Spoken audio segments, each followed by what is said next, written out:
You ever wake up one day thinking you've seen it all, then watch an HOA president call a tow truck on the county sheriff's patrol vehicle? All because he parked 5 minutes over her precious 2-hour rule. Yeah, that actually happened. And let me tell you, if you ever needed proof that karma is real and sometimes has a sense of humor, you're in for a treat. I mean, you really gotta admire the guts or the total lack of self-awareness it takes to film yourself towing the sheriff's truck posted online and then brag about enforcing the law equally.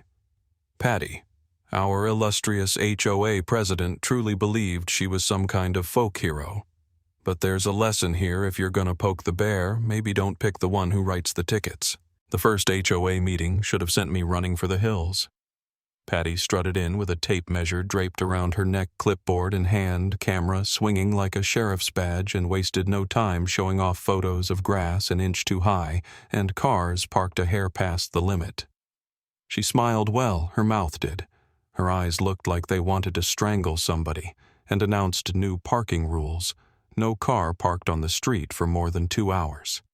Fine, $500. She'd tow anybody fire truck cop your grandma's Buick. The law is the law, she declared.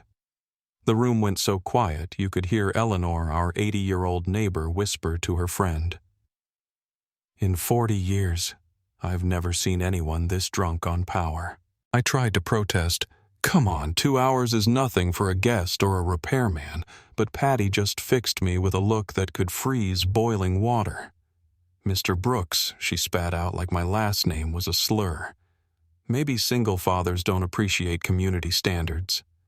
My daughter Sophie squeezed my hand, eyes big as saucers. "Dad, that lady's scary," she whispered. I promised nobody would bully us, but even then I could tell Patty had marked us as future troublemakers. That woman kept notes on everybody, literal physical notes, and after I spoke up, I was on page 1. A few days later, my old Army buddy, Sheriff Bob Ramirez, dropped by for coffee. We did 2 tours together, Afghanistan, the whole deal. We were catching up his patrol truck parked right out front when Patty came marching down the street, stopwatch in hand, measuring tape swinging like she was about to lasso someone. She reached Bob's truck, and her eyes lit up like Christmas morning. She whipped out her phone and started recording. "This is HOA President Patricia Hartman documenting a violation." I kid you not, she gave herself a whole title like she was filming an episode of Cops. Bob and I stepped outside.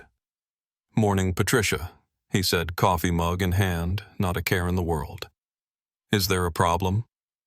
Her smile stretched even wider, looking more like a shark now.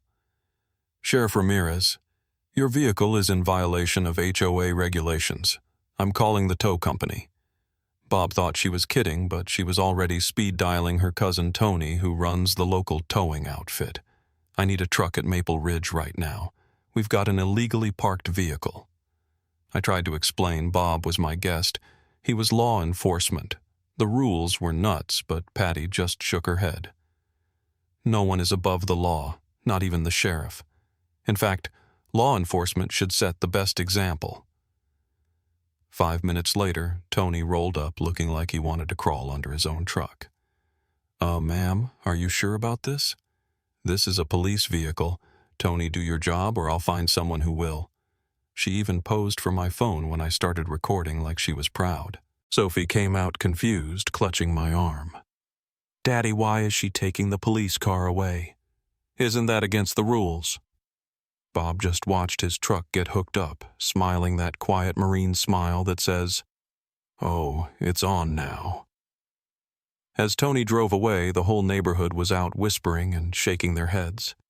Bob set his mug on my porch, looked at Patty, and said, "Patricia Hartman just declared war on the wrong person." He didn't raise his voice, but it gave everyone chills, including Patty, who looked a little less smug. Next morning, Sophie woke me Dad. There's a bunch of people outside. Patty was leading a little squad of HOA enforcers, all in matching yellow vests, documenting every possible violation: garden hoses, dandelions, crooked mailboxes. But the real action was going on behind the scenes. Bob, instead of losing his temper, paid the $650 impound fee, and went about his day, but told me, people say don't poke a sleeping bear, but what happens when you poke a sheriff? Let's find out. I could tell he was already cooking up something. Patty, meanwhile, was drunk on her own power. She posted videos in the neighborhood group police car emojis. Nobody is above the law. She thought she'd established dominance. What she didn't know is Bob had started digging. Public records, HOA budgets, contracts, anything that smelled off. And my neighbor, Frank Carter, a retired lawyer with a taste for blood, showed up at my door. "Daniel, we need to talk." She's been funneling HOA funds to her cousin's towing company embezzlement, plain and simple. And she's changing rules without proper votes. Frank's wife, Margaret, had been copying every single financial document. She kept them in a safe like we were living in a spy movie. Things escalated. Patty announced a new rule: no kids outside after 7 p.m. for their safety. She stood in the street, stopwatch in hand, yelling at kids, including Sophie, who came home crying because Miss Patty threatened to call the police on her at 7:10. That night, Sophie drew a picture of the neighborhood with a big storm cloud labeled Miss Patty. Broke my heart. Frank urged patience. "We're building a case. Document everything." Margaret showed me the smoking gun. 30% of HOA funds were going to Patty's cousin through fake invoices. Even Tony, the tow truck driver, came to me late one night sweating bullets. "Mr. Brooks, I can't do this anymore. She's making me tow cars that aren't even violating anything." He offered to testify. Meanwhile, Patty's paranoia hit new heights. She'd patrol at dawn with a flashlight measuring grass down to the millimeter, then proposed a 200% increase in HOA fees to buy 3 tow trucks. Margaret called her bluff. "You can't raise fees without a vote, Patricia. That's a bylaw violation." Patty, red-faced, screamed, "I am the president." Frank grinned. He was ready to file a lawsuit. Then, out of nowhere, Patty delivered an eviction notice. My car was towed. My driveway empty, a sign reading 30 days to vacate. Sophie, trembling, asked if we were homeless. I had to explain that Patty was bluffing. HOAs can't evict owners, but she was banking on people not knowing their rights. That night I started a group chat. 23 neighbors in an hour, all fed up, all with stories of their own.